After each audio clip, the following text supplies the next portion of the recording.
비가 오나 눈이 오나 강남역, 광화문, 보신각 등지에서 수백 수천 명이 모여 한 목소리를 냈습니다. 하지만 이런 사실에 대해 아는 사람은 당시 현장을 지나던 행인 말고는 별로 없습니다. 이들은 왜 거리로 나왔고 언론은 왜 여기에 대해 보도하지 않는 걸까요? 여러분의 고정관념을 깰 이 믿기지 않고 믿고 싶지도 않은 충격적인 세계사적 대사기극의 피해자는 바로 유권자 여러분입니다.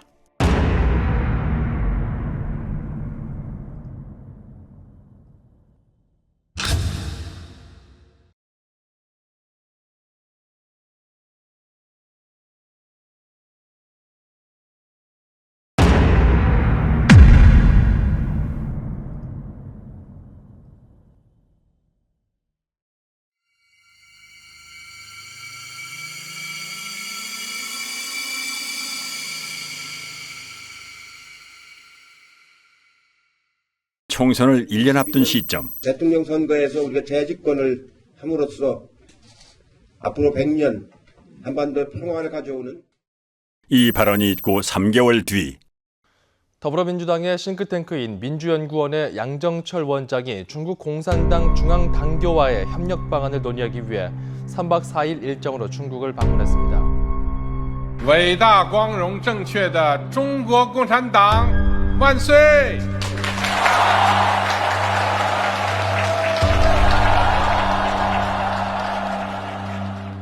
그는 자유민주주의와 프롤레타리아 일당 독재 체제 사이에 어떤 공유할 만한 가치가 있다고 판단한 걸까요?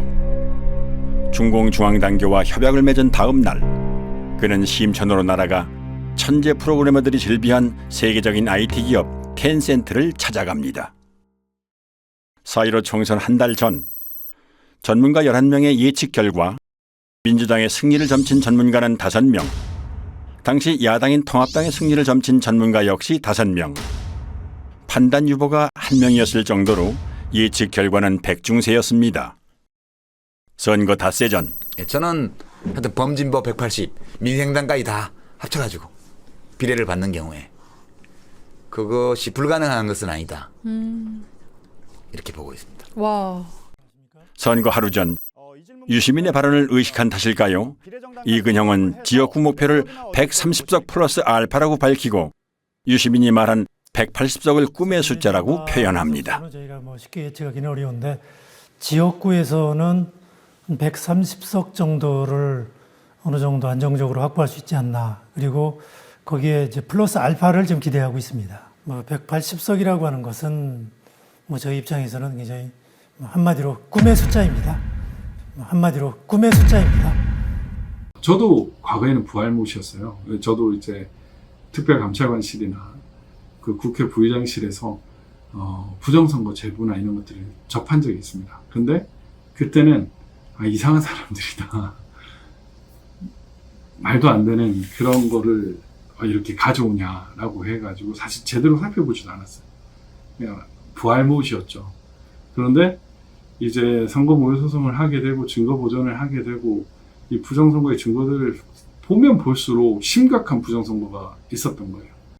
4월 15일 제21대 국회의원 선거일 출구조사 결과가 발표됩니다. 예상 외의 압승에 어안이 벙벙했던 걸까요?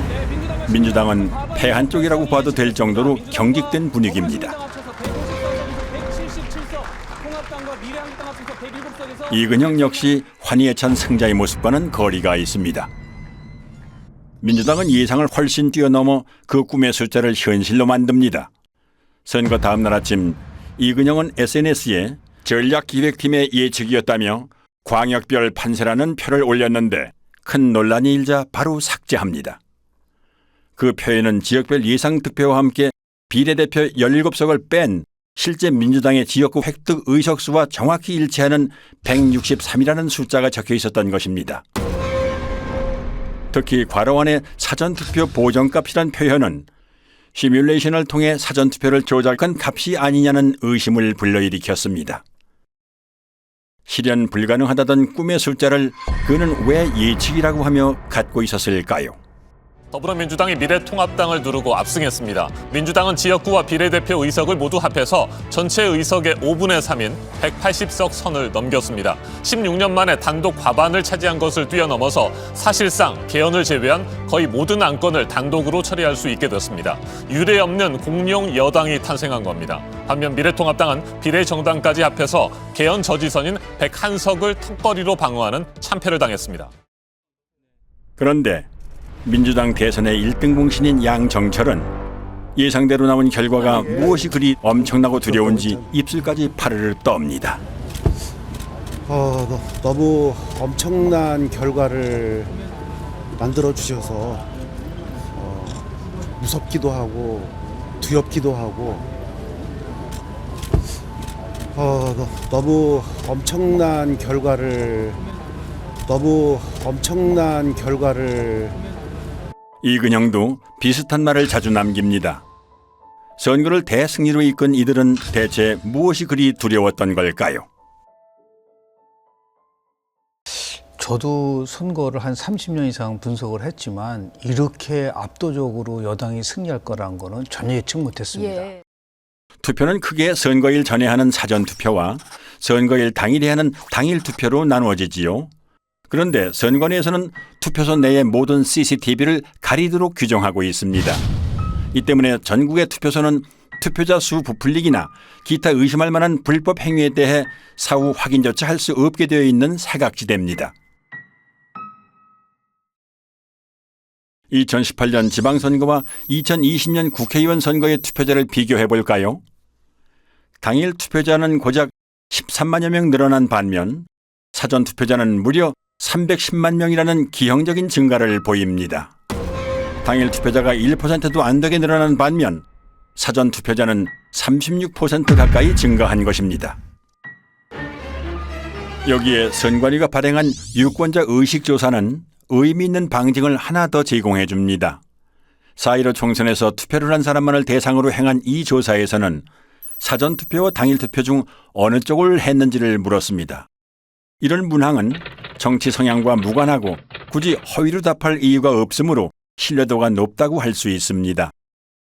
공식 개표 결과에서는 사전투표 비율이 40%대였지만 설문조사에서는 고작 29%밖에는 안 됩니다. 여기서 당일 투표자 수는 상대적으로 덜 조작됐을 것으로 추정되므로 실제 투표자 수와 차이가 없다고 가정할 때 당일 투표를 한 1,724만여 명이 전체 투표자의 70.9%이므로 전체 투표자의 29.1%를 차지하는 사전 투표자 수는 1,174만여 명이 아니라 707만여 명이 나옵니다. 무려 466만여 명, 65.9%가 부풀려졌다는 얘기가 됩니다. 한편 부천 신중동 사전투표소의 투표자 수는 18,210명이었습니다. 이는 평균 4.7초당 1명이 투표했음을 의미하는데요. 코로나 때문에 발열 체크, 장갑 착용 등의 추가 절차까지 있던 상황임을 고려할 때 과연 가능한 투표 속도였을지 의문스럽습니다. 게다가 사전투표소는 당일투표소보다 훨씬 적어 비율로는 당일투표소가 4곳일 때 사전투표소는 1곳꼴이었습니다. 사전투표소보다는 당일투표소가 집 가까이에 있을 확률이 훨씬 높죠. 따라서 부득이한 경우가 아니라면은 집 근처에 당일투표소를 놔두고 굳이 먼 사전투표소까지 찾아가는 고생을 사서 할 사람이 얼마나 될까요? 그것도 코로나가 한창인 시기에 말이죠. 이쯤 되면 투표소의 CCTV를 가린 여러 이유 중에는 실제 투표하러 오는 인원수를 파악하지 못하도록 하기 위함도 있지 않았을까 의심이 됩니다. 총선 직후 투표지를 삼립방 상자로 운반하는 장면이 포착돼 논란이 일기도 했습니다. 가능성은 크게 두 가지입니다. 다량의 가짜 투표지 혼입으로 인한 상자 부족 또는 가짜 투표지를 채워놓은 상자. 어느 쪽이든 삼립방 상자가 직전 총선에 비해 3배 가까이 비상식적으로 증가한 사전투표자와 연관이 있다는 사실만은 분명합니다. 표 부풀리기는 실물뿐만이 아니라 디지털로도 이루어집니다. 수상한 정황은 충남 부여에서 목격됐습니다. 당시 현장의 개표 참관인들은 다음과 같이 진술합니다. 1번에 기표한 투표지가 지나치게 많이 나왔는데 재분류를 하면 역전됐다.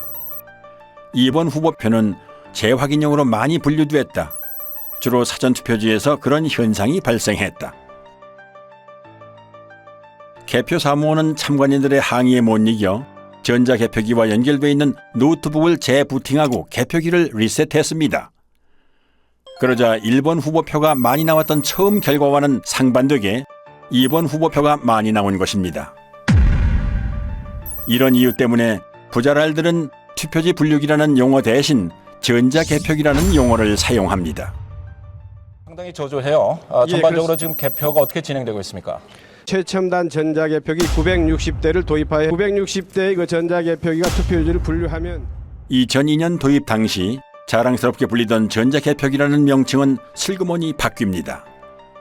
멀쩡한 전자개표기를 투표지 분류기라고 부르는 건 법률상 전자개표기는 재보궐, 지자체 선거 등 작은 규모의 선거에만 쓰도록 현행법이 정해져 있기 때문에 전국 규모의 선거에도 전자개표기를 쓸 경우 불법이 되므로 굳이 투표지 분류기라고 부르는 것입니다.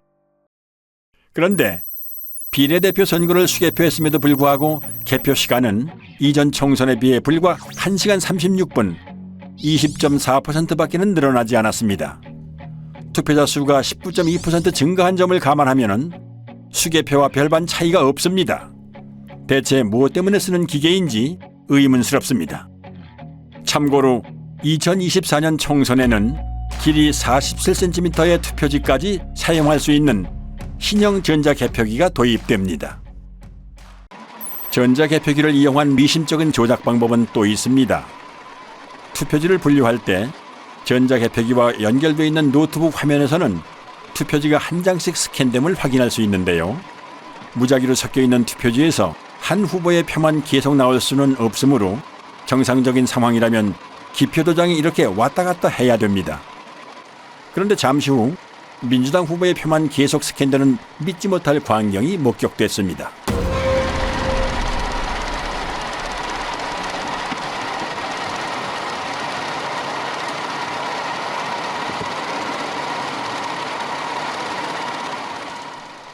그리고 이런 장면은 부산에서도 참관인의 카메라에 잡힙니다.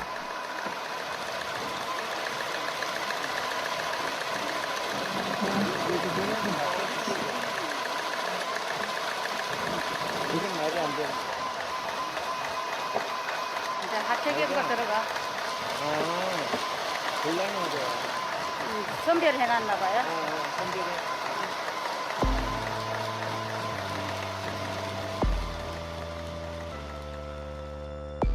과연 재확인 목적이 맞을까요?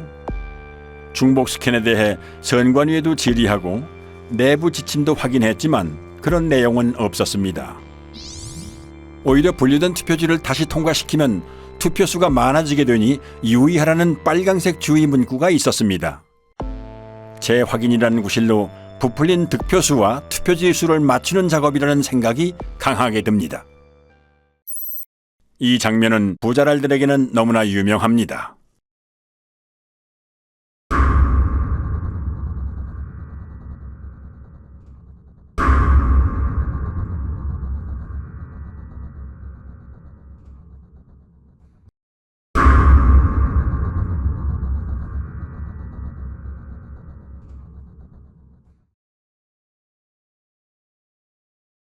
그리고 이 개표소에서는 빳빳한 투표지, 이른바 신권 투표지도 목격됩니다. 투표 사무원 손 타고 투표함에 넣을 때 접히고 접히지 않더라도 안에서 하중에 눌리고 개표소 테이블에서 눌리고 이리저리 휩쓸리고 개표 사무원 손까지 타는 투표지가 이렇게 흐트러짐이 없이 신권 지폐 같을 수가 있을까요? 이 밖에도 곳곳의 개표소에서는 전혀 접힌 흔적이 없는 역대 최장의 비례대표 사전투표지와 롤 용지로 출력되므로 절단면이 매끈할 수밖에는 없음에도 불구하고 절단면이 거친 관외 사전투표지 다발 등 상식적으로 납득할 수 없는 투표지들이 목격됐습니다. 전북 전주에서는 교부된 투표용지 수보다 투표함에 넣은 투표지 수가 10장이 더 많이 나온 해괴한 일도 있었습니다. 해명할 방법이 없는 선관위는 이 어처구니 없는 숫자를 지금까지도 홈페이지에 그대로 게재해놓고 있습니다. 이렇게 부풀려진 표는 선거 직후 가장 뜨거운 이슈였던 사전투표와 당일투표 간의 비상식적인 괴리를 만들어냈습니다. 2016년 총선 서울 지역의 히스토그램을 살펴보지요. X축은 사전투표 득표율에서 당일투표 득표율을 뺀 차이를 나타냅니다. 즉, 사전투표 득표율이 당일투표 득표율보다 크면 양수이므로 0을 기준으로 오른쪽, 사전투표 득표율이 당일투표 득표율보다 작으면 음수이므로 0을 기준으로 왼쪽에 위치하게 됩니다. 그리고 Y축은 읍면동의 숫자를 나타냅니다.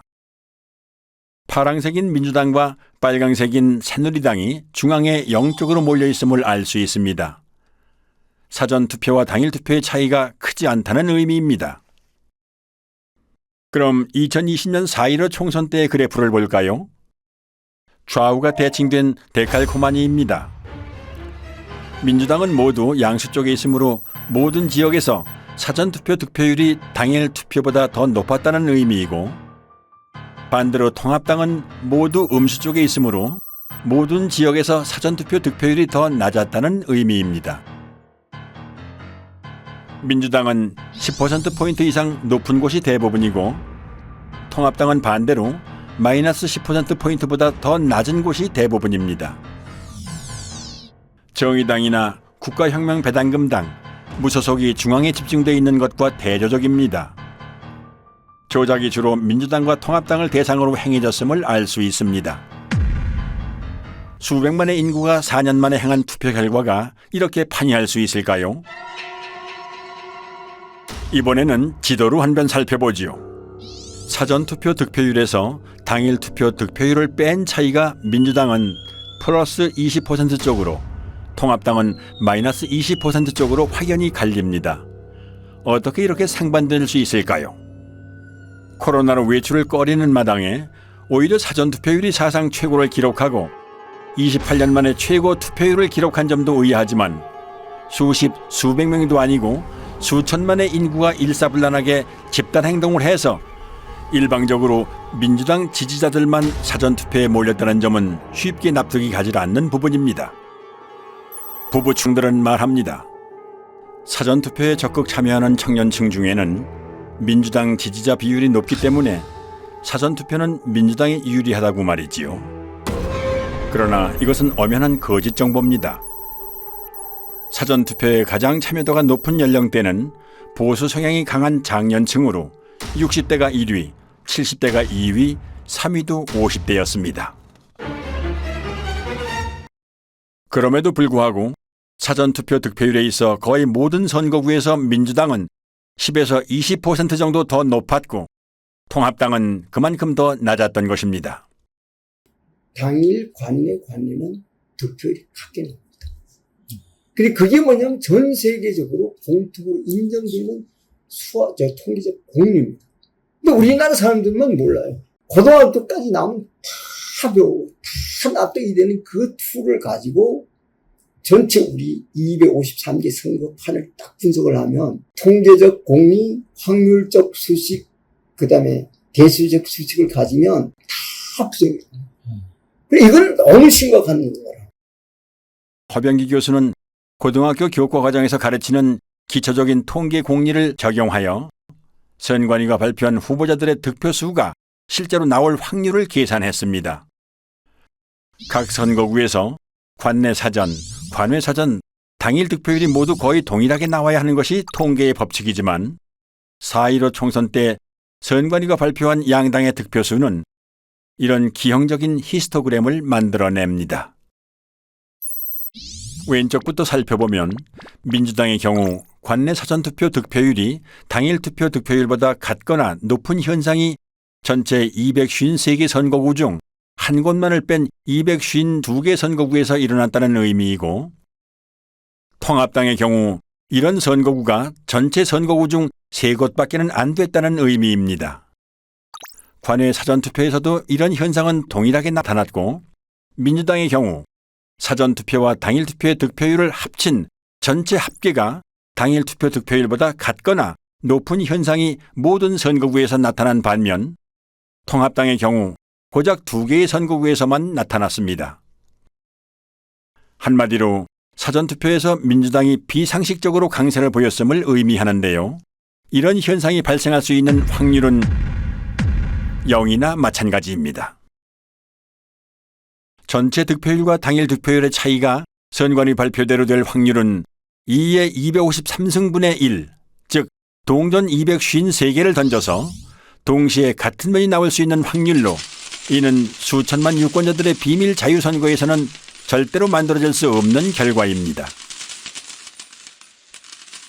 그런데 이런 선거 결과는 컴퓨터 프로그래밍을 사용하면 단 몇 줄의 명령어로 쉽게 만들어낼 수 있습니다. 허 교수는 수학적 증명을 통해 전국 253개 선거구 중 광주의 광산구 갑과 광산구 을 2개 선거구를 제외한 나머지 251개 선거구에서 프로그래밍을 이용한 선거 조작이 일어났다는 것을 밝혀냈습니다. 조작 없이 유권자의 투표를 그대로 반영한 광주 광산구 을의 경우 당일 관내 사전, 관외 사전 전체 득표율이 거의 동일한 것을 볼 수 있습니다. 하지만 조작 프로그램으로 가짜 득표수를 만들어낸 인천 연수구 을의 경우에는 민주당 후보의 경우 당일보다 관내 및 관외 사전 득표율이 높고 통합당 후보의 경우 사전 투표보다 당일 투표 득표율이 더 높은 것을 알 수 있습니다.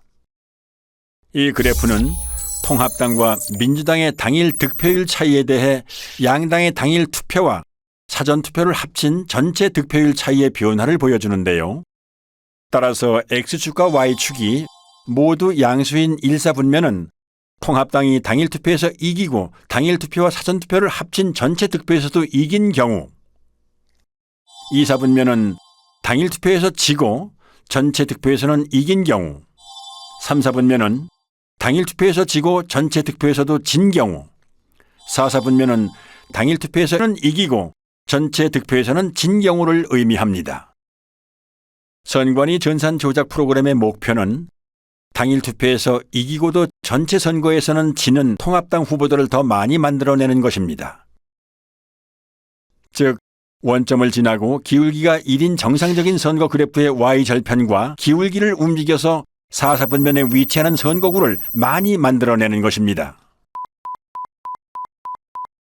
이 밖에 로이킴은 추단법을 이용하여 선거 데이터 속에 Follow the Party라는 특정 문자열이 숨어 있다는 사실을 발견해냈습니다. 이처럼 선관위 데이터에서 특정한 문자열이 나왔다는 사실은 선관위 데이터가 유권자의 투표로 자연스럽게 생성된 숫자들이 아니라 누군가 선관위 데이터에 손을 댄 흔적이 문자열로 남았다는 의미가 됩니다. 프로그래머들은 본인의 작업물에 쉽게 드러나지 않는 암호를 숨겨놓음으로써 본인이 작업자라는 증거를 남겨두는 경우가 있습니다. 永远跟党走永远跟党走永远跟党走永远跟党走 영원히 당을 따르라는 중국 공산당 구호인 영원근당주에서 영원을 빼고 당을 따르라는 부분을 영문으로 옮긴 Follow the Party. 4.15 총선 전 양정철이 중공중앙당교와 협약을 맺은 다음 날 방문한 텐센트 본사 앞의 조형물에는 공산주의를 상징하는 낫과 망치와 함께 당을 따르라는 문구가 새겨져 있습니다. 프로그래머는 매일 오가며 보았을 이 친숙한 문구를 남긴 걸까요? 선거 데이터를 비교하고 분석하기 위해서는 그 데이터를 표준화하는 작업이 필요하다 생각했습니다. 그렇게 표준화 작업을 통해 분석하던 중 규칙성을 발견했는데 그것이 이제 수학적 규칙성이 아니라 언어적 규칙성이 아닐까 하는 호기심에 아스키 코드로 변환하는 과정에서 Follow the Party라는 문자를 발견할 수 있었던 것입니다. 선관위가 발표한 선거 데이터에서 발견되는 데칼코마니 분포, 1차 함수의 기울기 변화와 Y절편의 이동, 특정 문자열의 존재 등은 선거 결과가 인위적인 조작에 의해 만들어졌음을 의미합니다. 재검표 현장에서 쏟아져 나온 충격적이고 비상식적인 투표지들을 잠시 후 보시게 될 텐데요. 이들 가짜 투표지들은 조작된 투표수와 실물 투표지 수를 일치시키기 위해 황급히 급조하는 과정에서 생겨난 것으로 보입니다. 이러한 데이터 증거들은 살인사건 현장에 남겨진 피에서 검출된 범인의 DNA에 비유할 수 있는데요. 살인사건의 DNA는 국과수의 포렌식을 통해 범죄자를 찾아낼 수 있습니다. 그렇다면 부정선거의 DNA로 범행을 밝힐 수 있는 방법은 무엇일까요? 우선 유권자가 실제로 투표한 실물 투표지 수를 선관위가 발표한 가짜 투표수와 대조해보는 방법이 있습니다. 이는 재검표를 통해 가능하지요. 개표 현장에서 신권처럼 빳빳한 투표지나 측면끼리 붙어있는 투표지가 목격된 것으로 보아 개표 이전 또는 개표 중에 가짜 투표지들이 투입된 정황이 있습니다. 하지만 실시간으로 실물 투표지를 투입하여 그 숫자를 선관위 발표 숫자와 정확하게 맞추는 것은 불가능에 가까운 일입니다. 따라서 전산 조작을 밝혀낸 전문가들은 후보자의 재검표 신청에 의해 투표함 보존이 결정된 선거구의 경우 투표함 전체가 바꿔치기 될 수 있다는 추측을 하기도 했습니다. 아니나 다를까 투표지가 보존되기 전, 심지어는 대법원의 투표지가 보존된 이후에도 투표함 전체가 가짜 투표지들로 통과리가 되었다는 사실이 재검표에서 확인됐습니다. 그 물증들을 잠시 후에 보실 수 있습니다. 그렇다면 이제 커다란 의문이 남습니다. 선거일에 내가 행사한 한 표는 지금 어디에 있는 것인가? 내 지역구에서 당선된 국회의원은 내가 직접 뽑은 게 아니라 선관위 컴퓨터가 뽑은 가짜란 말인가? 유권자의 입장에서는 당연히 이런 심각한 질문을 던져볼 수밖에는 없습니다. 한편 부정선거 범죄의 DNA를 확인할 수 있는 또 다른 방법은 선관위 서버를 포렌식하는 것입니다. 선관위가 발표한 선거 데이터에는 가짜 득표수를 만들어낸 통계적 증거가 남고 서버의 로그 파일에는 그 조작 프로그램을 운영한 흔적이 남기 때문입니다. 선관위는 재검표가 있기 전 추석 연휴를 틈타 서버 이전을 시도했습니다. 모든 서버는 전원을 켜고 끈 기록, 외부로부터의 접속 이력이나 사전 투표용지 발급 이력, 데이터베이스 수정 이력에 이르기까지 컴퓨터가 관여한 모든 사건을 자동으로 남기도록 설정돼 있으므로 가히 핵심 증거라고 할 수 있습니다. 그런데 데이터를 새 서버로 옮김으로써 이 모든 기록을 없애버릴 수 있는 것입니다. 비유를 하자면 휴대폰을 교체할 때 사진이나 연락처만 옮기고 운영체제 업데이트 이력이나 통화 이력 등은 옮기지 않는 것과 마찬가지인 거죠. 한마디로 디지털 포렌식이 불가능해지는 것입니다. 선관위는 서버 교체는 아니라며 보도자료까지 배포하지만 이미 신뢰를 잃은 선관위의 말을 곧이곧대로 믿는 건 어리석은 선택입니다. 이에 인천 연수구 을 민경욱 후보의 재검표 소송을 맡은 변호인단은 중앙선관위 서버에 대해 증거 보존을 신청하지만 기각됩니다. 기습적인 이전 시도를 알아차린 시민들은 선관위 관악청사 앞에서 경찰과 밤새 대치하며 서버 이전을 막기 위해 필사적으로 저항하지만 역부족이었습니다.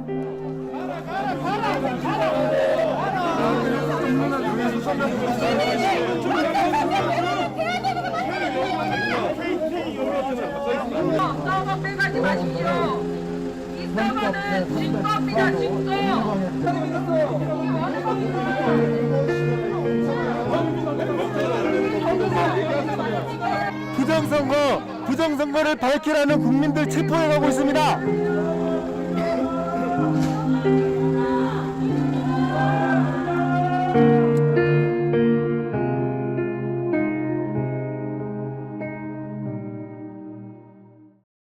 선관위는 이 물음에 답해야 합니다.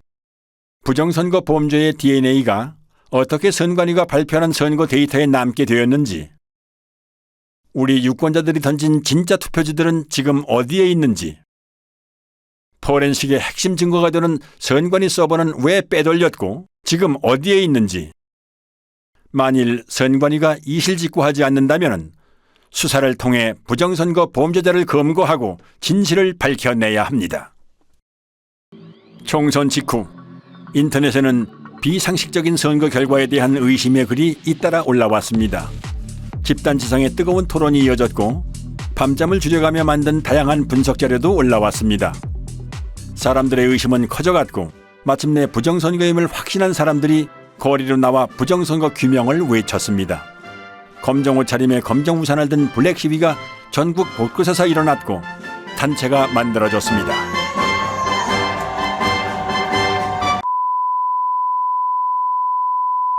그러나 일부 군소 언론과 소수의 유튜브 채널만이 제 목소리를 낼 뿐 절대 다수의 언론 매체들은 침묵했습니다.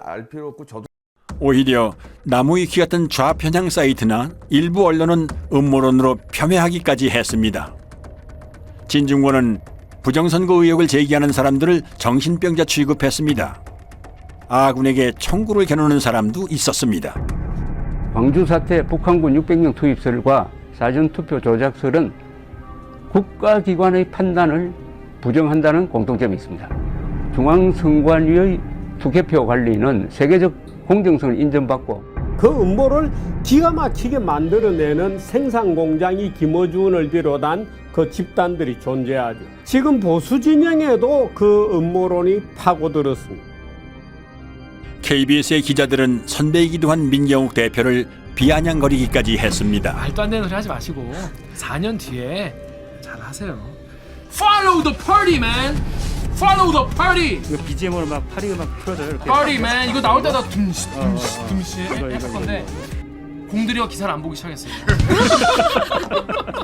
그러니까 이만희가 재림 예수일 수 있는 거지.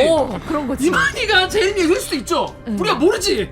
그랑 똑같은 거야. Follow the party 몰라. 알고 싶지도 않아. 정작 최대의 피해자인 미래통합당은 꿀먹은 벙어리였습니다. 아니 몇몇은 오히려 민 대표 등 의혹을 제기하는 사람들을 비난하고 성토했습니다. 민경욱 의원이나 저 같은 사람들은 계속 정치를 하는 사람들이기 때문에 뭐 이런 정도의 국가적 혼란을 야기했으면은 민경욱 의원이 오르면은 제가 정치 그만두면 되는 것이고요. 뭐 제가 오르면 민경욱 의원이 좀 여기 좀 정치적인 책임을 지셔야 되지 않나 이런 생각이고, 같은 동료 국회의원이 국제 사기꾼이 되는 이런 현상에 대해서는 묵과해서는 안 된다. 조직적인 부정선거를 계획을 했다면 이런 얼빵한 증거를 일부러 남겨두겠냐. 그리고 등에 칼을 꽂았습니다. 총선 부정선거 의혹을 제기해온 민경욱 전 의원이라든가 과격한 발언으로 논란이 됐던 김소연 변호사 등이 자리를 내려놓게 됐습니다. 수학적으로 이렇게 분석을 해보면 하면 할수록 이건 부정이다 이런 얘기가 마음속으로 확신이 생깁니다. 이건 100% 부정이다. 이게. 그 예를 0.001%가 부정이 아닌데 그게 아니라 100% 부정이라고 나온다. 관내 당일이 일어날 여기 선거 이번에 4.15 선거가 일어날 확률을 계산해 보면 몇 경분의 1이 돼요. 이 선거판은 도저히 이 세상에 존재하지 않는 선거 결과라는 게. 경기도 구리시 개표장에서 참관인으로 활동했던 이종원 씨는 색상이 다른 투표지들을 수상하게 여겨 선관위 직원에게 이의를 제기했지만 묵살당합니다. 그래서 경찰에 다시 신고하지만 선관위가 경찰의 진입까지 막았고 그 와중에 타인에게 건네받은 기표 안 된 투표용지 6장을 민경욱 대표에게 제공하는 공익 제보를 합니다. 신고를 했었습니다. 경찰이 개표 참관까지 들어와서 확인하는 중 선관위 사람으로 보이는 사람들한테 쫓겨났습니다. 그 중에 누군가가 저한테 의혹이 있으니 이것도 신고를 하세요 하고 주셨던 투표 용지가 제가 우리 옆에 계시는 민경욱 의원님한테 전달하게 된 동기입니다. 앞으로 사법기관이라든지 검찰이라든지 특별히 선관위라든지 이런 데 조사에 응해서 성실히 제가 조사할 용의가. 결국 이 의인은 절도를 했다는 누명을 쓰고 구속수사까지 받은 끝에 1년 6개월이란 긴 기간을 복역합니다. 의심스러울 때는 피고인의 이익으로 판단한다는 형사법의 대원칙을 뭉개버린 엽기적인 판결이었습니다. 당시 실형을 확정한 대법원 3부에는 선관위원장 노정희가 소속되어 있었습니다. 한편 언론은 민 대표가 투표용지를 오인했다며 날조 보도까지 합니다. 일련번호가 붙어있는 당일 투표지입니다. 당일 투표지입니다. 또 민의원의 주장과 달리 해당 용지는 사전 투표가 아닌 본 투표용인 것으로 드러났습니다.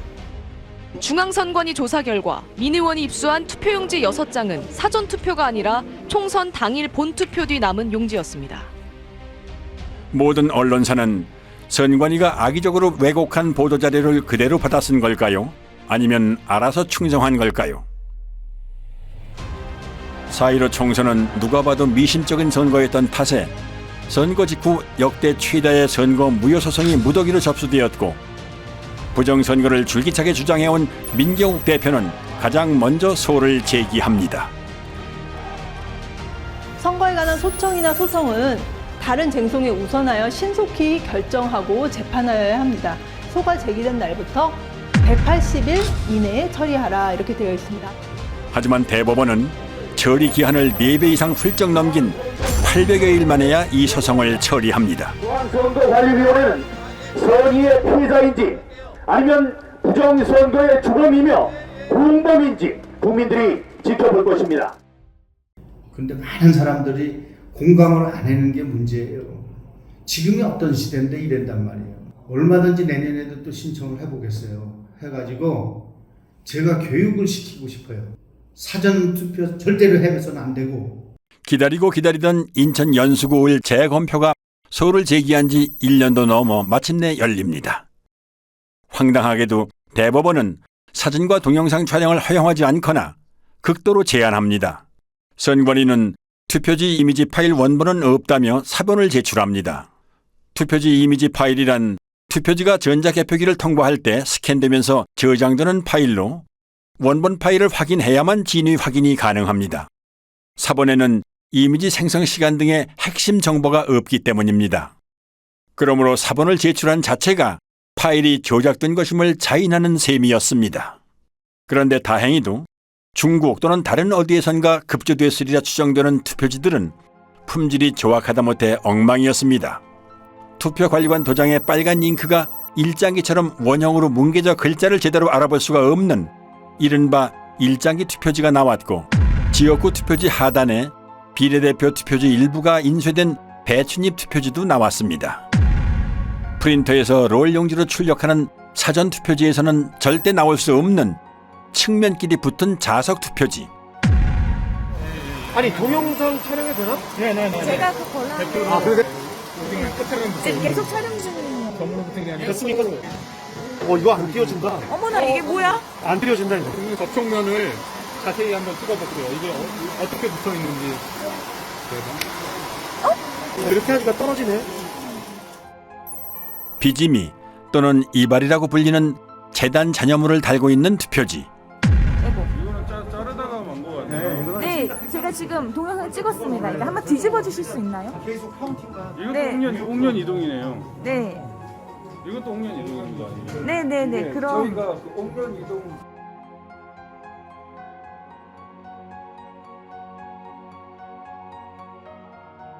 인쇄소에서 쓰는 접착제인 머리풀, 일명 댄너리풀이 측면에 붙어있는 투표지와 이 접착제가 투표지 면에 묻어 서로 들러붙은 투표지.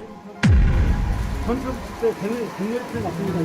이게 한번 뜯어봅니다. 네, 뜯어볼게요.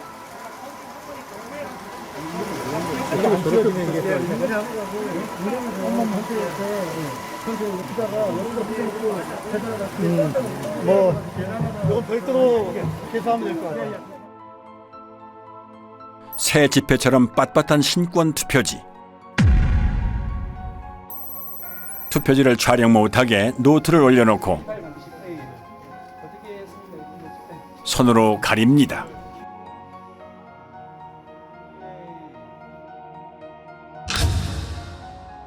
한쪽 여백이 아예 없는 것으로도 모자라 기표란 일부가 잘려나간 투표지, 테이프로 보수한 투표지, 스캔한 투표지를 다시 인쇄한 흔적. 재검표 현장은 그야말로 엽기적인 투표지의 전시장이었습니다. 물론 증인신문 때 해당 투표소의 사무원들은 투표 당시 그런 투표지를 보지 못했다고 증언합니다. 민경욱 대표는 이런 투표용지에 투표한 사람을 찾는다며 10억 원을 내걸고 신문에 전면 광고까지 냈지만 그런 투표용지에 투표를 한 사람은 아직까지도 나오질 않고 있습니다. 첫 번째 재검표인 만큼 주요 언론에서도 보도를 했습니다. 단 선관위의 이미지 파일 원본 인멸이나 비정상적인 투표지가 쏟아져 나왔다는 언급은 이런 반구도 없는 편파적인 보도였습니다. 재검표 전후의 표 차이도 279표나 났지만 이를 문제 삼는 언론 역시 없었습니다. 재검표장에 일어나는 일들을 국민들이 알면은 가만 안 있겠죠. 재검표장에서 무수히 나온 가짜 투표지들을 보면 부정선거가 없었다라고 생각할 수가 없습니다. 투표함을 개봉을 하는데 특히 사전투표함을 개봉만 하면 정말 이것은 희상천외한 이상투표지들이 쏟아졌단 말입니다. 그것을 보면서 저는 진짜 충격을 받고 소름이 끼칠 정도였습니다. 스캔해갖고 다시 인쇄했다는 게 확인이 되는 게 뭐냐면, TMC 340에서 프린터에서 있는 투표지가 나오면 망점이 점막이 이렇게 프린터로 막 풀어진 게 보여요. 보이는데, 이 파주권은 없어요. 망점이 없어요. 다 뭉그러졌어요. 이게 프린터에서 뭉그러질 수가 없거든요. 프린터 아무리 잉크를 막 또 붙인다고 해도 뭉그러질 수가 없어요. 박용찬 후보, 지금 당협위원장께서 그때 증거 보전 때 사진을 잘 찍어 놓으셨어요. 그래서 휴대폰에 그 사진을 선명하게 보관한 후에 이렇게 칭칭 감고 도장을 찍고 한 모습을 사진을 잘 찍어 두셨던 겁니다. 그리고 이제 마음을 단단히 먹고 이번에 재검표를 하러 가면 반드시 비교를 해보리라 이렇게 이제 마음을 먹고 갔던 거죠. 가서 대조를 해보니까 유관상 안 맞는 거예요. 그러면은 뭐 가짜 투표지를 다 갖다 놓고 우리 뭐 하는 짓이냐 이런 참 의구심을 가지면서 그 재검표에 늘 임해야 했었습니다. 결국 이제 그거를 국투본 이름으로 고발을 하고 고발 대리인 자격으로 제가 이제 영등포 경찰서 고발인 진술까지 하러 갔습니다. 근데 나중에 보니까 어이없는 이제 수사 중지 결정을 내려놓고 있는 거예요. 뭐 이게 누가 했는지도 알 수 없고 그러니까 범인이 나타날 때까지 수사 중지한다. 다른 선거구의 재검표에서도 이상한 투표지들이 쏟아져 나왔습니다. 경남 양산 을에 관외 사전투표지 7천여 장 중 일그러진 타원형 기표 도장이 3천여 장 나왔습니다. 관외 사전투표지라는 말은 이 기괴한 투표지들이 전국 각지에서 모였다는 의미입니다. 이런 괴이한 일이 발생할 확률은 얼마나 될까요? 또한 정규용지 중량인 평량 100g보다 50%나 무거운 150g짜리 투표지 다발도 나왔고 자석 투표지, 한쪽 여백이 없는 투표지, 그리고 영등포구 을에서는 미사용 투표지 중 일련 번호가 아예 없는 투표지도 나왔습니다. 신고는 약방의 감초입니다. 오산에서는 투표지를 가로지르는 검은 줄도 발견됐습니다. 이 투표지들은 엄격한 품질 검사를 통과해야 납품 가능한 당일 투표지입니다. 여기 뭐 점이 찍힌다든가 뭐 키가 들어간다든가 하면 안 되는 거예요. 측면이 너덜거리는 테이프 붙은 투표지와 접착제 붙은 투표지, 검표한 옛날 기차표 같은 투표지, 테이프 접화면이 맞지도 않는 투표지, 비스듬히 잘려나간 측면에 도장까지 이상한 투표지, 사람이 아니라 인쇄기가 찍은 듯한 기표 도장,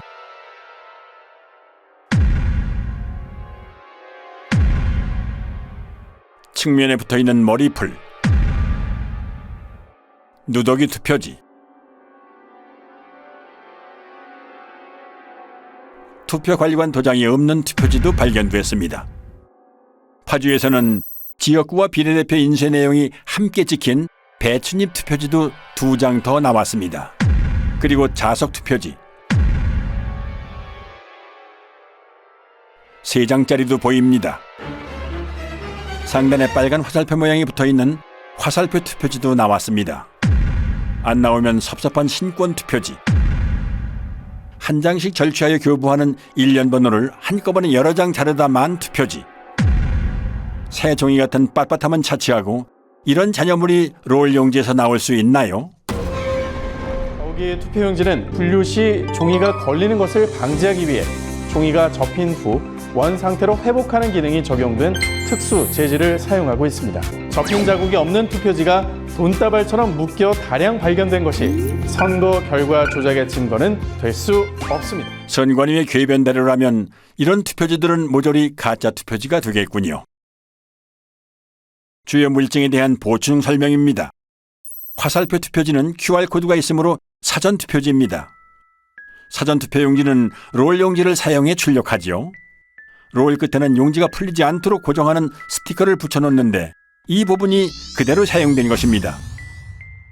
얼마든지 재발급이 가능한데 굳이 이런 투표용지를 교부할 사무원이 있을까요? 일장기 투표지는 투표관리관이 선수 도장을 날인하는 당일 투표지입니다. 관리관이 사용하는 도장은 잉크가 내장돼 있어 인주가 불필요한 만년 도장인데요. 아마도 사용법을 모르고 인주를 묻혀 찍는 바람에 일장기에 붉은 원처럼 도장이 뭉개진 투표지입니다. 참고로 일장기 도장은 송도 이동 제6투표구의 총 투표지 1974장 중 1000장 이상이 나왔습니다. 1000장을 날인하려면 무려 6시간이나 걸리는데요. 물론 그 긴 시간 동안 그런 도장을 찍은 사람도 그런 투표지에 투표를 했다는 사람도 나타나지 않았습니다. 정상의 투표용지라면 좌우 여백이 균등해야 합니다. 선관위가 팩트체크라는 이름으로 올려놓은 영상부터 보시죠. 투표용지의 좌우 또는 하단 여백이 불균형하게 인쇄된 투표용지가 발견됐다는 의혹이 일면서 이게 유족투표지 대량 인쇄의 증거라는 주장이 있었는데요. 대법원은 투표용지 발급기에 장착된 라벨 프린터에 종이를 정렬하는 가이드의 위치가 잘못 설정되었거나 공급용지를 한쪽으로 치우치게 투입하거나 커팅되면서 좌우 또는 상하 여백이 다른 투표용지가 생성될 수 있다고 판단했습니다. 투표지 위조는 없었다. 선거 이슈 팩트체크였습니다. 선관위 직원들은 선거 여러 날 전에 투표용지를 모의 출력해보고 사전투표 전날에도 최종적으로 모든 프린터에서 모의 출력을 실시하여 이상 유무를 점검한 뒤 프린터를 봉인합니다. 그리고 사전투표 당일 아침 봉인을 제거한 후 그 설정 그대로 사용합니다. 게다가 모든 투표용지의 폭은 100mm 불변이므로 위치를 한 번 설정해 놓으면 가이드에는 아예 손을 댈 필요가 없습니다. 그런데 이런 투표지가 나올 가능성은 얼마나 될까요? 그리고 이 프린터는 이렇게 소형 라벨까지 출력하기 때문에 좌우가 1mm만 틀어져도 불량품이 될 수 있으므로 가이드가 움직이지 않도록 고정해주는 레버가 있습니다. 올리면 풀림 상태, 내리면 잠금 상태가 되지요. 그런데 선관위는 여기 한술 더 떠 아예 레버를 글루건으로 고정을 시켜놓고 사용해왔음이 확인됐습니다. 레버 위에 반투명한 물질이 접착제입니다. 조금 전 선관위의 해명 동영상에도 레버 위에 접착제가 확인됩니다. 아무리 좌우 여백을 다르게 찍고 싶어도 찍을 수 없는 프린터를 가지고 그런 어이없는 여백 불량 투표용지를 찍어냈다고 사기를 친 겁니다. 더욱이 제조업체 매뉴얼에는 노랑 부분이 인쇄 영역이고 좌우 여백이 각각 2mm라고 명기되어 있습니다. 실제로 투표용지의 가장자리에는 바탕색이 인쇄되어 있지 않음을 알 수 있습니다. 그렇다면 이런 투표용지는 대체 어디에서 어떻게 찍어낸 걸까요? 그럼 마지막으로 배춧잎 투표지, 선관위 영상부터 보시죠. 지역구 사전투표용지 하단에 비례대표 사전투표용지 내용 일부가 인쇄돼서 마치 배춧잎처럼 보이는 투표지가 발견되었고 이게 대량 유족투표용지 투입의 증거라는 주장이 있었습니다. 이때 지역구 투표용지가 완전히 배출되지 않은 상태에서 투표용지를 받기 위해 출력 부분에 손을 대고 있는 경우 지역구 투표용지가 안쪽으로 밀리면서 하단의 비례대표 투표용지 내용의 일부가 겹쳐서 출력될 수 있다는 사실이 대법원 재판 감정 과정에서 확인됐습니다. 그리고 이건 선거 무효소송 때 선관위 측에서 재연 가능하다면서 제출한 영상입니다.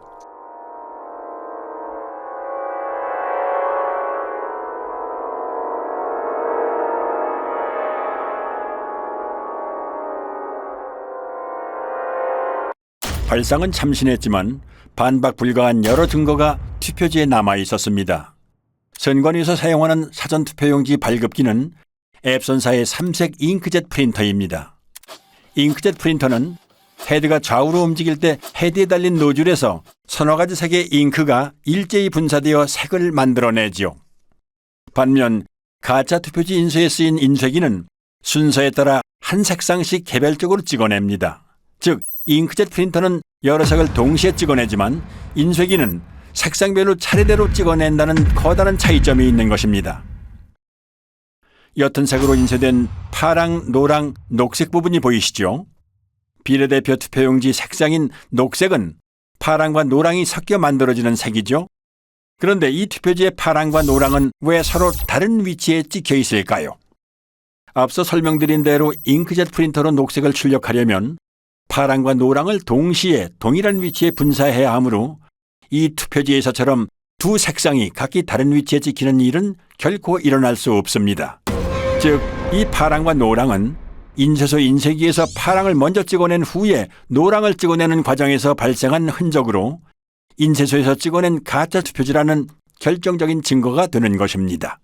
또한 국회의원 선거 투표라는 글자가 곡면을 따라 인쇄된 것도 원통을 사용하는 인쇄기 인쇄의 흔적입니다. 평면으로 배치된 잉크젯 프린터의 노즐에서는 일직선으로 배열된 글자가 곡면으로 출력되는 일은 일어날 수 없습니다. 그리고 국회의원 선거 투표라는 글자 아래에 선거 투표라는 글자가 중복으로 인쇄되어 있습니다. 희미하게 보이는 노란 글자까지 치면 최소 3개입니다. 게다가 빨간 선관위 청인도 얼핏 보이는 것만 최소 2개입니다. 설마 투표 사무원이 2번 이상 여러 번 갖다 댔다고 하지는 않겠지요. 또한 한국경제당 아래에 위치한 친박신당이 더 위에 찍힌 것도 설명할 수 없는 부분입니다. 참고로 이런 인쇄 불량은 인쇄 중 찢긴 용지 일부가 원통에 달라붙은 것을 모르고 계속 작업할 때 일어나는 현상입니다. 사실 배춧잎 투표지의 증거는 이것 하나만으로도 충분합니다.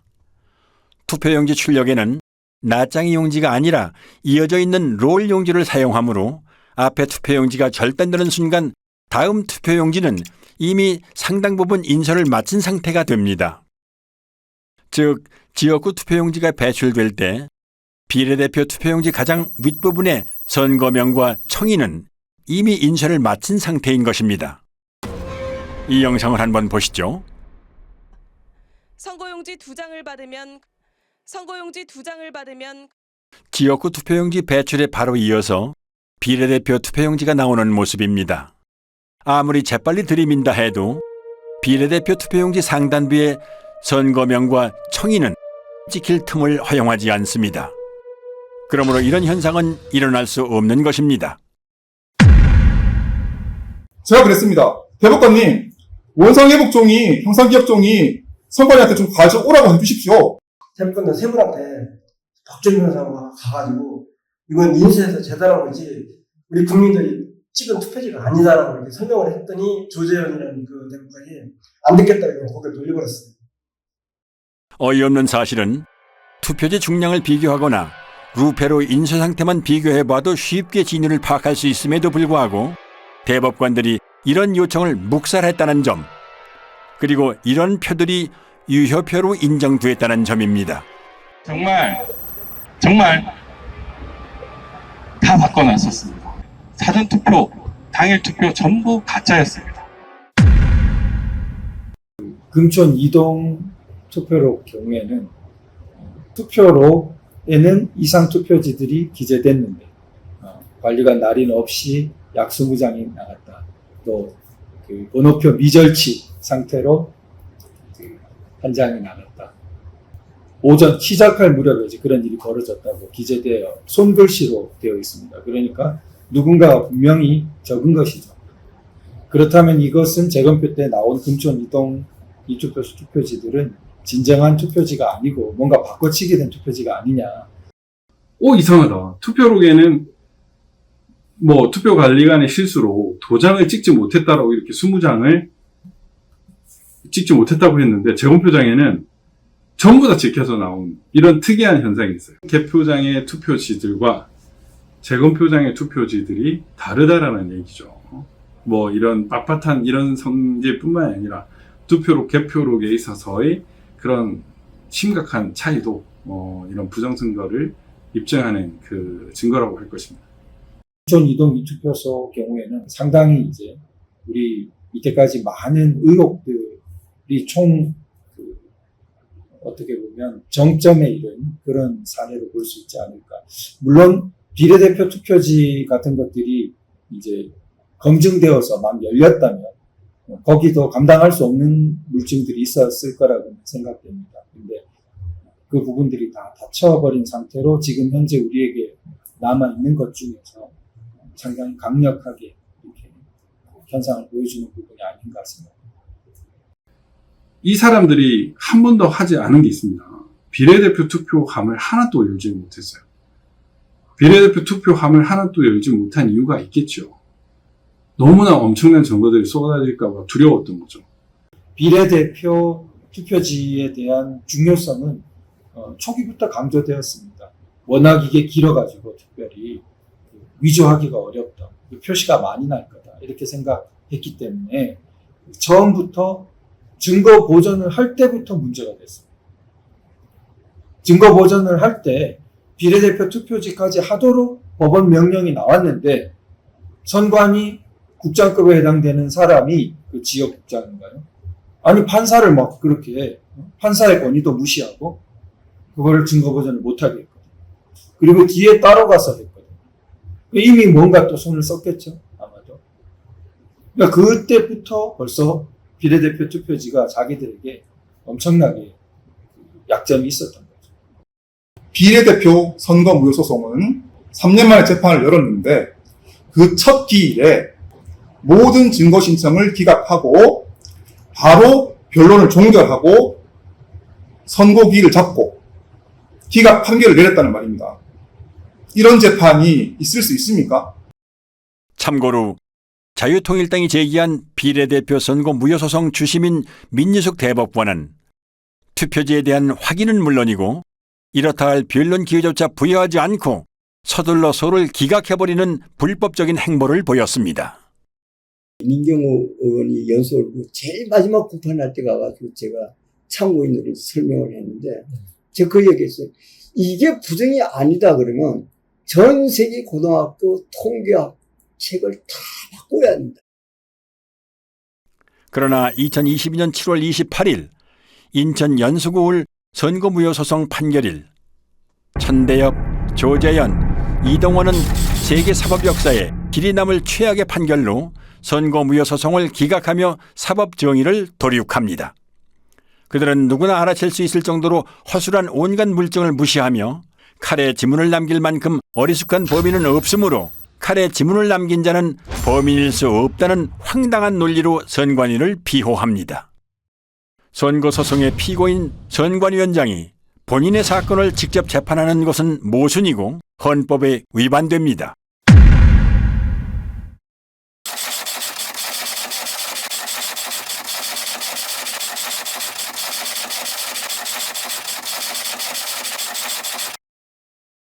(4월 15일) 총선 선거 무효 소송을 기각했습니다.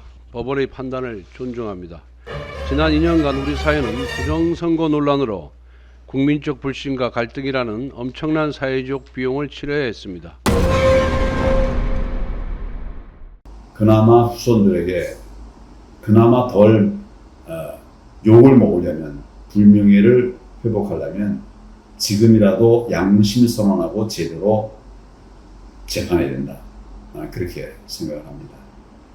사전투표지나 당일투표지를 불문하고 모두 다 법원에 제출하기 이전에 선관위가 발표한 후보별 득표수에 맞춰가지고 투표자들이 던진 투표지를 모두 다 파쇄 내지 소각 처리하고 인쇄소에 새로 만든 투표지들을 투입해가지고 법원에 제출했기 때문에 빳빳한 신권다발 투표지라든지 배춧잎 사전투표지라는 이런 부정투표지가 나온 거 아닙니까? 그거를 대한민국의 대법관들이 다 아는 겁니다. 알매도 불구하고 본인들이 그냥 덮기로 결정한 겁니다. 그 판결문에서는 그 본드가 떡칠된 투표지 같은 것은 일체 언급을 하지 않습니다. 가장 설명하기 곤란하고 불리한 부분은 아예 이렇게 존재 자체를 묵살해버리는 식으로 편법을 쓰면서 진행했습니다. 증거가 나오잖아요. 그 법조항이 있죠. 그 예를 들어 선거재판에 대한 법조항이 있어요. 제가 문외한으로 가봐도 당장 이건 선거 재선거예요. 아까 이 일장기 예를 든다면 1700 중에서 1000표가 나왔다. 그리고 200표인가 300표 무표가 나왔어요. 글자 하나도 인식이 안 되는 게 나와요. 그리고 그때 관리 책임자가 나와갖고 나는 그런 도장 찍은 적이 없습니다. 그거 하나만이라도 그 선거를 새로 해야 돼요. 대법관이라는 사람이 그렇게 법조항을 그렇게 많이 다루는 사람들이 다른 말을 붙여서 무슨 그게 범인을 찾는 그 말이 안 되는 얘기를 하고 그래 난 들어보니까 저는 이제 그 세계가 다른 세계인데 가보면 너무 놀란 거예요. 아 여기는 이런 세계가 여기 또 있구나. 이게 진짜 신기한 세계다. 선거관리위원회가 잘못하면 선관위를 없애면 됩니다. 대법원은 어떻게 할 겁니까? 이 대법원은 죄를 쌓아가고 있습니다. 부정선거를 저지른 사람은 일회성으로 한 번 부정선거를 저질렀어요. 그럼 부정선거를 저지른 사람들을 잡아서 혼을 내면 우리 체제는 튼튼하게 지탱될 수 있습니다.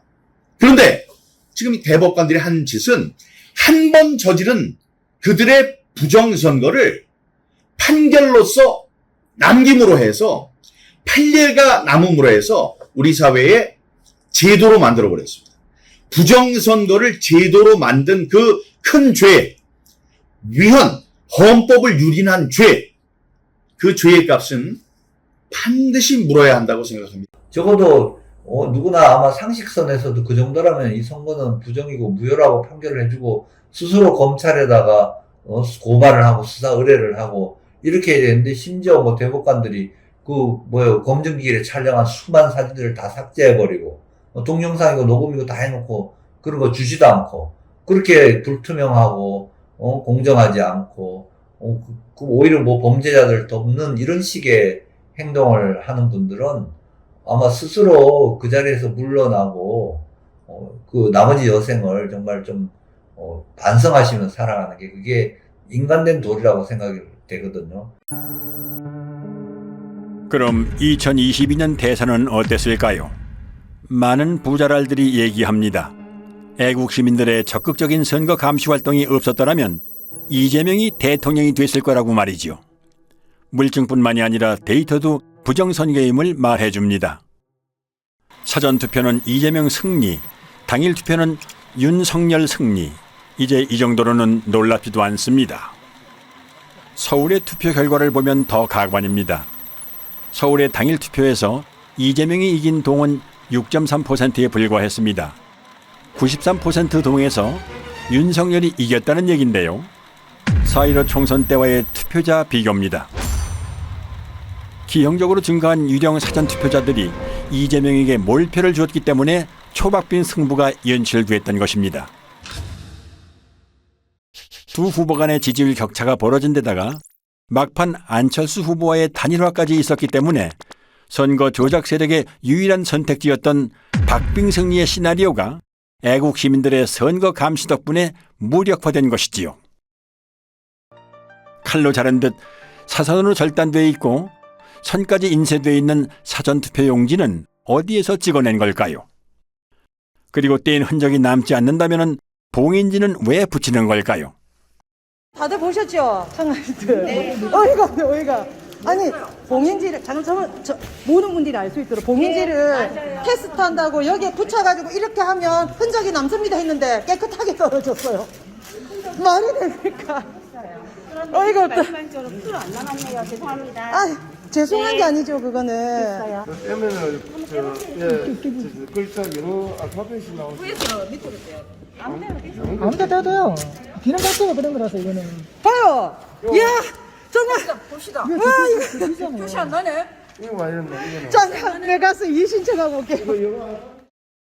한편 아침 6시부터 투표소 앞에서 발열정대를 써가며 투표자 수를 센 시민들은 여러 건의 표 부풀리기를 제보해왔습니다. 서울 강서구 등촌 1동 제4투표소에서 시민이 계수한 당일 투표자 수는 1640명이었으나 선관위 집계는 1782명이었습니다. 이런 제보는 계속됩니다.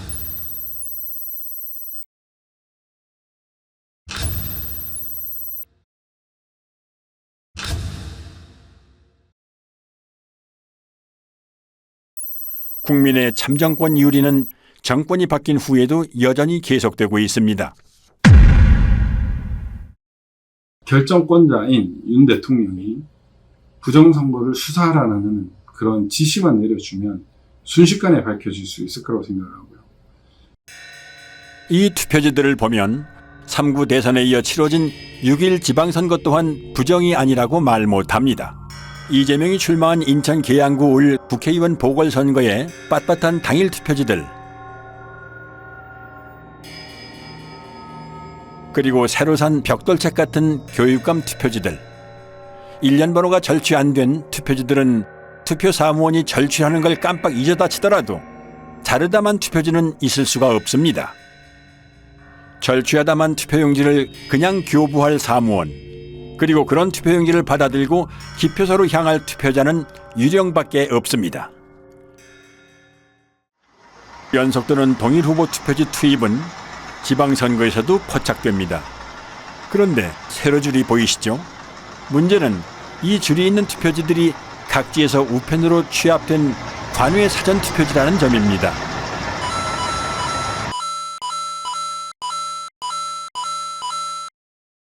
눈 깜빡할 사이에 줄이 있는 투표지 10장이 연속으로 지나갔습니다. 경자 위에 희미하게 짧은 줄이 있는 첫 번째 투표지에는 죽전 이동이라고 찍혀 있는 것 같군요. 두 번째, 세 번째, 네 번째 투표지는 정자 이동이 찍혀 있는 듯합니다. 다섯 번째는 서현 일동으로 보이는군요. 여섯 번째 투표지는 판독이 힘든데요. 공주의 옥령동 아니면 진주의 옥봉동일까요? 일곱 번째는 정자 2동, 여덟 번째는 정자 1동, 아홉 번째는 희흥동인가요? 어쨌든 별개의 지역입니다. 마지막 열 번째는 사당 1동처럼 보이는데 정확히 판독은 안 되지만 아무튼 처음 나오는 동입니다. 투표지에 세로줄이 있는 것만으로도 매우 수상한 일인데 각지에서 취합된 세로줄 투표지가 연달아 모여있을 가능성은 얼마나 될까요? 당연히 여러 투표소의 관리관 도장이 찍힌 가짜 투표지를 어딘가에서 한꺼번에 찍어냈다는 증거인 것입니다. 문재인 정부에서 실시한 4.15 총선과는 달리 6.1 지방선거, 국회의원 보궐선거, 교육감 선거는 윤석열 정부에서 실시된 선거들로 정권이 바뀐 후에도 여전히 부정선거가 자행됐다는 정황을 보여줍니다. 따라서 이들 선거에서 부정이 있었다면 마땅히 그 책임은 윤석열 대통령이 져야 합니다. 법학자들, 변호사들 침묵하고 있습니다. 이런 잘못된 진행에 대해서는 잘못된 절차 진행, 잘못된 재판에 대해서는 비판의 목소리를 내야죠. 왜 안 냅니까? 이 시대를 살았던 기자들은 지난 4년의 공백기간, 그 양심의 공백기간, 이 사회의 목탁, 무관의 제왕, 칼보다 강한 펜을 휘두르지 못했던 그 자신들의 죄를 앞으로 오랫동안 고백해야 될 겁니다. 이 배춘입 투표지로 투표한 사람이 존재한다고 가정을 하지요. 선관위는 QR코드 확인을 통해 이 투표지로 투표한 사람이 누구인지를 특정할 수 있습니다. QR코드 맨 마지막 7자리의 일련 번호가 투표자마다 다르게 부여되기 때문이지요. 사전투표소에 들어서서 본인 확인을 하고 투표용지를 발급받는 순간 투표자와 투표용지가 매칭되고 기표된 투표지는 전자개표기를 통과하면서 누구에게 투표했는지가 컴퓨터에 저장되므로 누가 누구를 뽑았는지를 확인할 수 있는 것입니다. 당일 투표지의 경우 일련 번호가 절취된 상태에서 전자개표기를 통과하므로 익명성이 보장되지만 사전투표지의 경우는 일련 번호 즉 QR코드가 붙어있는 상태로 전자개표기를 통과하므로 사전투표를 한 국민의 정치 성향을 선관위가 파악할 수 있는 것이지요.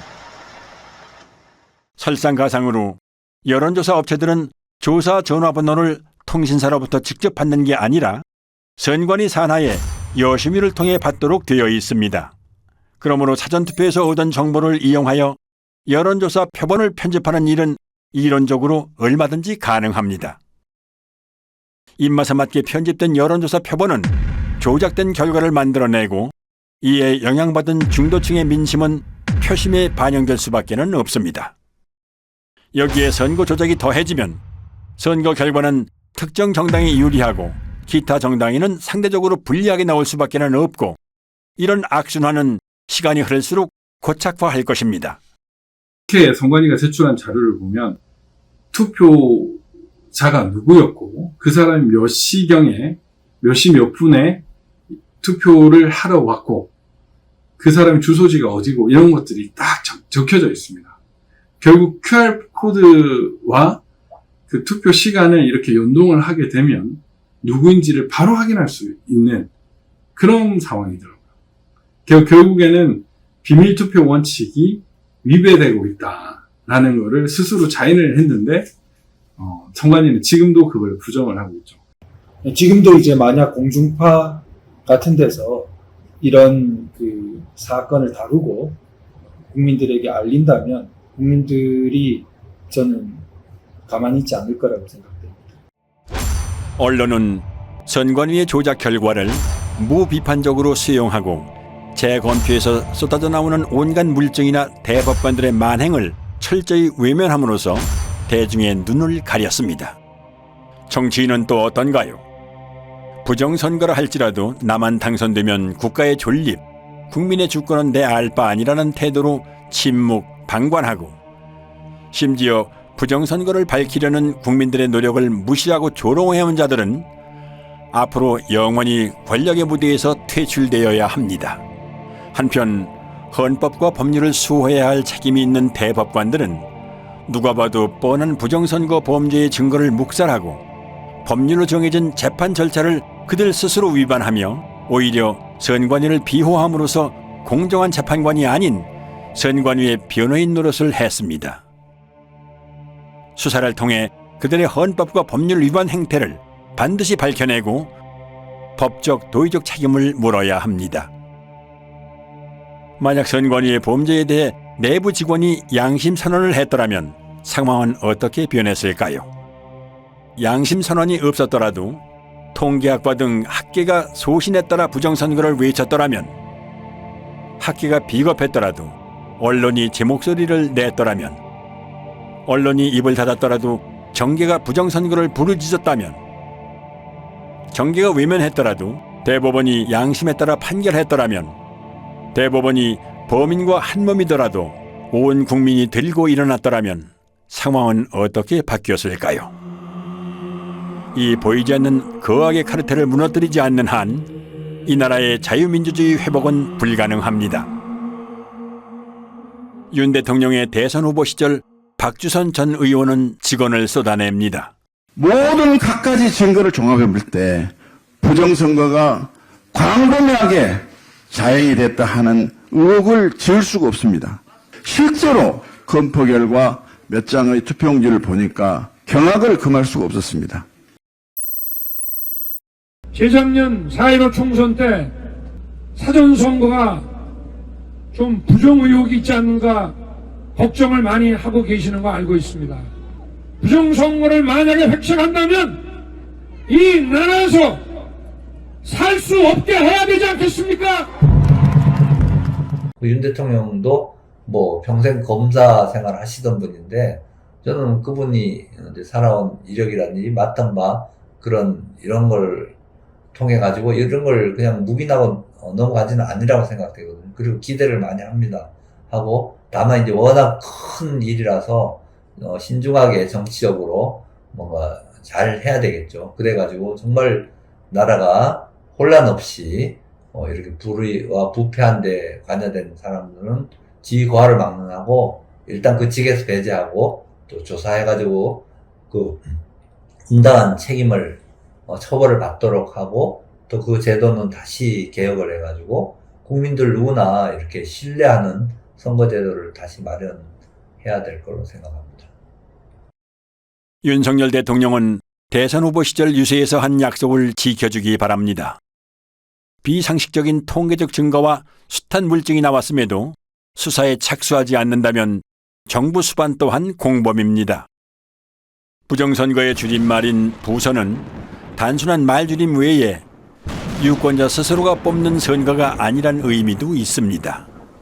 당선된 최고인민회의 대의원들을 다음과 같이 보도한다. 제2로 만경대 선거구 한송국 북한이나 다름없이 선관위가 당선자를 결정짓는 선거. 부선은 좌우의 문제가 아닙니다.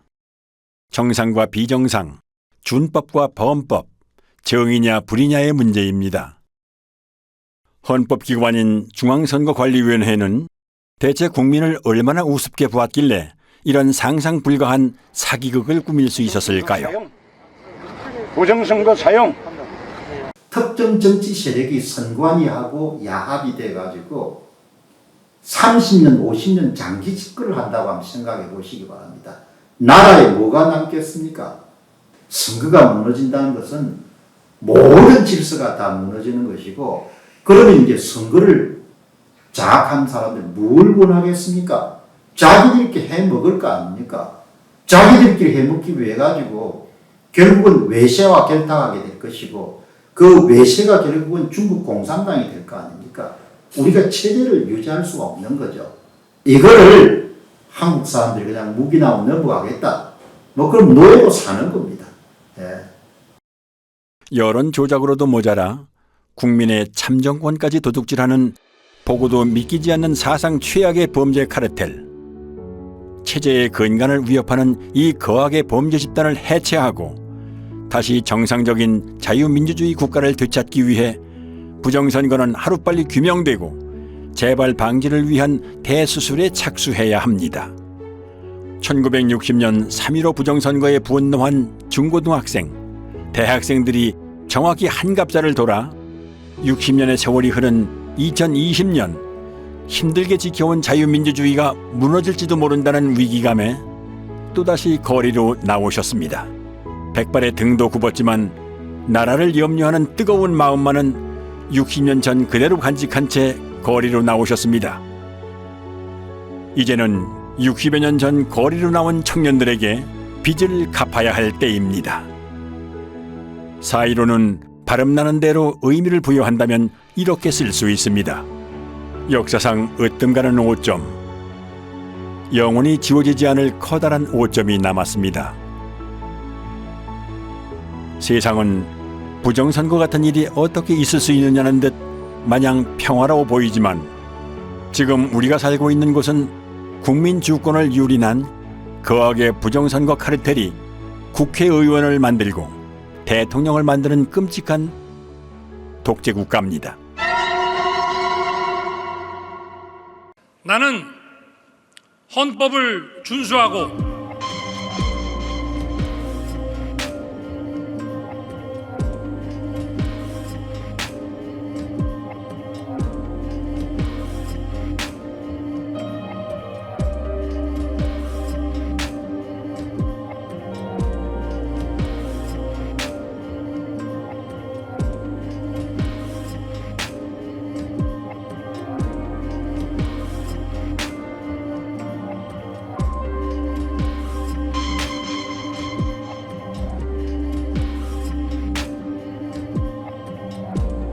문재인 대통령은 청와대에서 천대엽 신임 대법관에게 임명장을 수여했습니다. 문 대통령은 환담에서 평생을 모범적으로 살아온 법조인이자 사법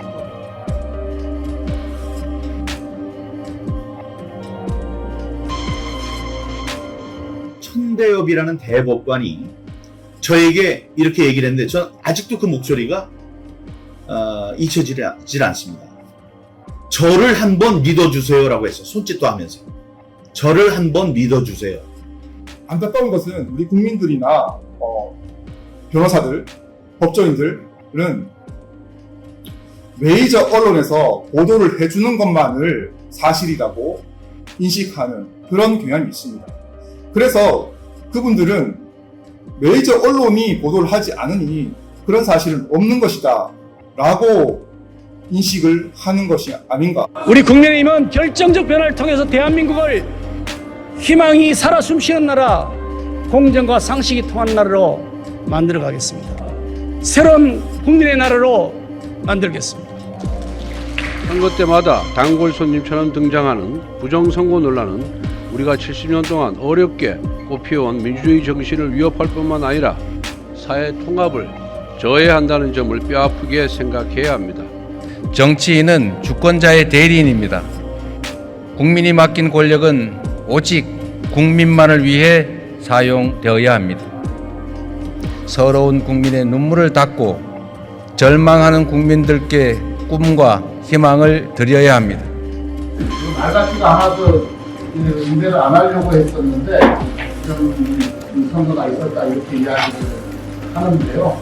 물론 우리 국민들께서 그 이야기에 그나마 귀를 기울이시는 분은 아무도 없는 것 같습니다.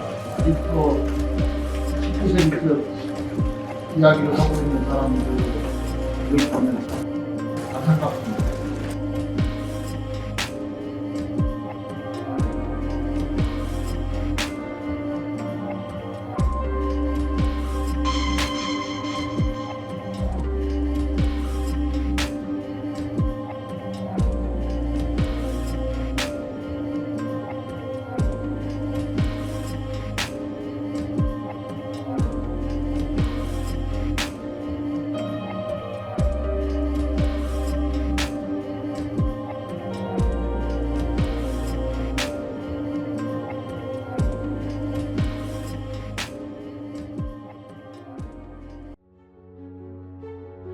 수사를 통해 부정선거의 진상을 규명하고 관련자를 처벌하고 잘못된 선거 제도를 뜯어고쳐 우리의 권리를 되찾고 나라를 바로 세울 것인가? 아니면 부정선거 카르텔에 우리의 주권을 통째로 빼앗긴 채 우리 자녀들까지 대대손손 그들의 노예로 살게 할 것인가? 이제 이 나라의 주권을 가진 우리가 선택하고 행동에 나설 차례입니다. 헌법의 문구를 다시 상기합니다. 대한민국의 주권은 국민에게 있고 모든 권력은 국민으로부터 나온다.